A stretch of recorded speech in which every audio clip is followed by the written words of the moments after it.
অনেকে বলতে পারেন যে বাংলাদেশের রোজা কি আলাদা? যে হ্যাঁ, প্রকৃতপক্ষে বাংলাদেশের রোজা আলাদা। মুসলিম যতগুলো রাষ্ট্র আছে এই রাষ্ট্রগুলোর মধ্যে বাংলাদেশ একটি অদ্ভুত রাষ্ট্র। এই রোজার পরিস্থিতির মধ্যে সবচেয়ে জটিল বিষয়টা হলো দ্রব্যমূল্য ঊর্ধ্বগতি। দ্রব্যমূল্য ঊর্ধ্বগতি কিভাবে?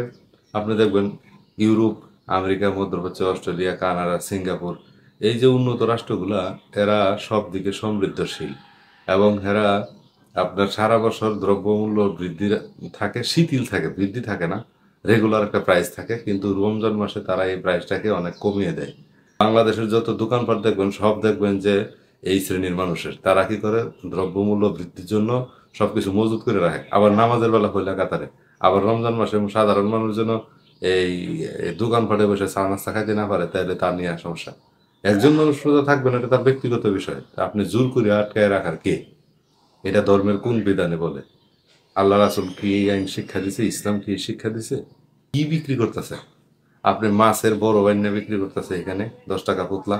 এই যে মাছের বরফ, সারাদিন ইফতার, সারাদিন রোজা রেখে ইফতার করবেন, এই মাছের পচা পানির বরফ দিয়ে ইফতার করবেন। আপনি কি কখনো যাচাই করে দেখছেন যে কি কিনতেছেন? আবার যারা বিক্রি করতেছে তারা কি কখনো ইনসাফ দিয়ে বিবেচনা করে এটা বিক্রি করতেছে? না।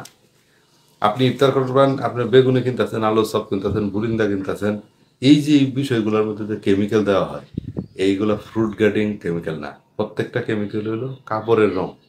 এই কাপড়ের রং যে দিচ্ছে আর এই রমরমা ব্যবসা যে করছে, এটা নিয়ে আপনারা কখনো প্রতিবাদ করছেন? করেন নাই। প্রতিবাদ কি নিয়ে করছেন? রমজান মাসে চায়ের দোকান খোলা থাকবে না। কেন চায়ের দোকান খোলা থাকবে না?